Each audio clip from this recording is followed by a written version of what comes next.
Already మనం అమ్మవారి లలిత series లో ఎన్నో నామాలు చేసుకుంటూ వచ్చాం కదండి. సో ఈ రోజు నామం చాలా అద్భుతమైన నామం. ప్రతి నామం ఇలాగే చెప్తున్నాం ఏంటి కార్తీక అని మీరు అనుకోవచ్చు, కానీ ప్రతి నామానికి ఒక్కొక్క నామానికి వెళ్తుంటే మనకి ఒక డెప్త్ అని చాలా బాగా అర్థమవుతుంది అనమాట అండి. సో ఈ నామం ఏంటి, ఇప్పటి వరకు అమ్మవారి దంతాల గురించి తెలుసుకున్నాం, తాంబూల గురించి తెలుసుకున్నాం, ఆ స్మెల్ అంతా బాగా వ్యాపించిందని తెలుసుకున్నాము, అలాగే అమ్మవారి కళ్ళు, ముక్కు, నోలు, చెవులు ఇవన్నీ తెలుసుకున్నాం. సో ఈ రోజు అసలు అమ్మవారు మాట్లాడితే ఎలా ఉంటుంది, ఆమె మాటలు ఎంత చిలక పలుకుల్లా ఉంటాయి, అసలు పంచదార అలాగే తేనె ఇలాంటి మధురమైన పదార్థాలు దానికి సరిపోతాయా, మేము మాట ఎంత గొప్పగా ఉంటుందో ఈరోజు ఈ వీడియో తెలుసుకోబోతున్నాం అనమాట అండి. అమ్మవారు మాట్లాడితే చాలు, ఎంతో మంది అనుకుంటూ ఉంటారు నాతో అమ్మవారు మాట్లాడాలి, నాతో అమ్మవారు మాట్లాడితే చాలు, ఆమె మాట ఒక్కసారి వింటే చాలు అని చాలా మంది అనుకుంటూ ఉంటారు.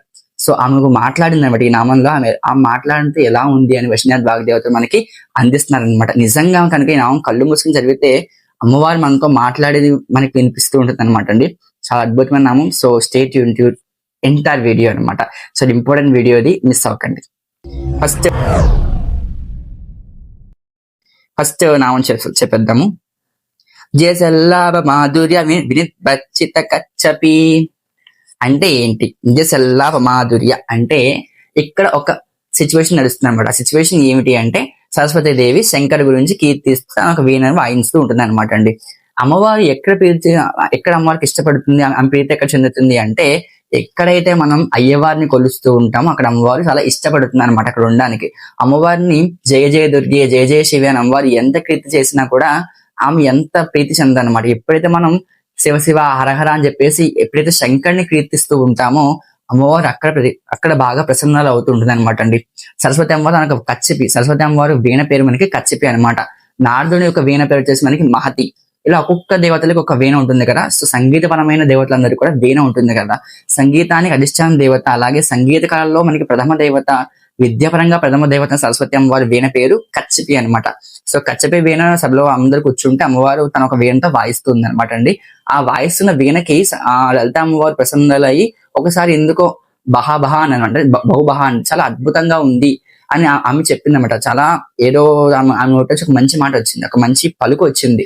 ఆ పలుకు వింటే సరస్వతి అమ్మవారు అనుకుంది, బాబోయ్ ఏంటి ఎక్కడి నుంచి వస్తుంది ఈ యొక్క అమ్మవారి పలుకు అనేది అని ఆమె అనుకుని ఆమె వీణలోంచి వస్తుందా అనుకుంది. కానీ వీణ కూడా ఆమె మోగించట్లేదు. అంటే అమ్మవారి పలుకు వినేసరికి అంత గొప్పగా వాయించి సరస్వతి అమ్మవారి వీణ కూడా ఆగిపోయింది అనమాట అండి. అంత పలుకు అంటే సరస్వతి అమ్మవారి వీణ పలుకుల కంటే, చిలక పలుకుల కంటే, అమృతం కంటే, అలాగే తేనె కంటే, పంచదార కంటే ఏది మన ప్రపంచంలో ఏదైతే ఇంకా మధురంగా ఉంటుందో అని మనం అనుకుంటామో దానికన్నా ఎక్స్ట్రీమ్ లెవెల్ అమ్మవారి యొక్క వాక్ అనమాట. అమ్మవారి వాక్కు అంత మధురంగా ఉంది, అంత సున్నితంగా ఉంది, అంత లాలిత్యంగా ఉంది.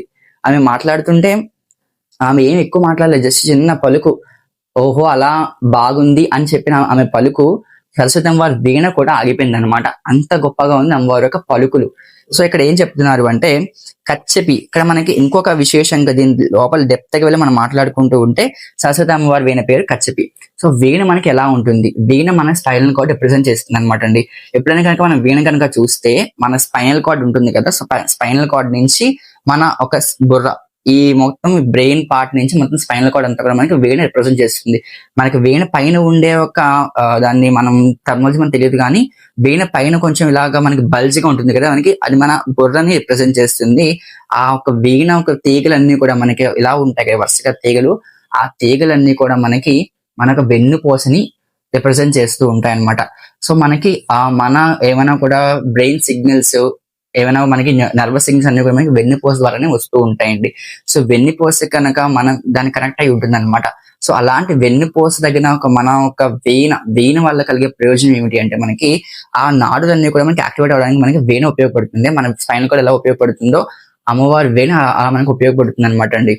సో ఇలా రిప్రజెంట్ చేస్తుంది. మన ఒక్కొక్క వీణ ఒక్కొక్క స్పైనల్ కార్డ్ లోని ప్రతి ఒక్కటి కనుక మనం టచ్ చేసుకుంటూ వెళ్తే మన బాడీలో ప్రతి ఒక్క రోగానికి నివృత్తి మనకి స్పైనల్ కార్డ్ లో ఉంటుంది అనమాట.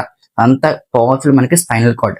సో ఈ నామం వల్ల కలిగే ప్రయోజనం ఏమిటి అంటే మాకు మంచి సంగీతంలో మంచి విద్య కావాలి, మేము పండితులు అయిపోవాలి, సంగీత కళల్లో మేము ఎన్నో బిడుదలు పొందాలి, సంగీత కళలు ఇప్పుడిప్పుడే నేర్చుకుంటున్నాము అన్న వాళ్ళకి నామం చాలా ఉపయోగపడుతుంది అనమాట అండి.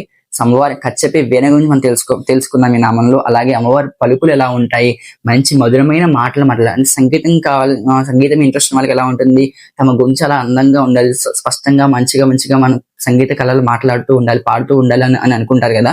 అలాంటి వాళ్ళందరూ కూడా ఈ నామం కనుక చదువుకున్నట్టయితే, నామం కనుక వాళ్ళ లైఫ్ లో ఇంక్లూడ్ చేసుకున్నట్టయితే వాళ్ళకి సంగీత పరంగా ఎలాంటి అబ్స్టాకిల్స్ అన్నా కూడా పోతాయి అనమాట అండి. అంత గొప్ప నామం మనకి నామం అనమాట. సో ఈ నామం మీరు లైఫ్ లో ఇంక్లూడ్ చేసుకుని ట్రై చేయండి. సంగీతం ఇంట్రెస్ట్ వాళ్ళందరూ కూడా నామం చేయండి, చాలా అద్భుతంగా ఉంటుంది. సో మరిన్ని నామాలు మా ఛానల్లో ఇంకా రాబోతున్నాయి అనమాట. ఇలాంటి వీడియోస్ ఛానల్ ఇంకా ఇన్ఫినిట్ గా రాబోతున్నాయి. So please stay tune to our channel. నేను మీ కార్తిక్. శ్రీమాతే నమః. జై శ్రీరామ్.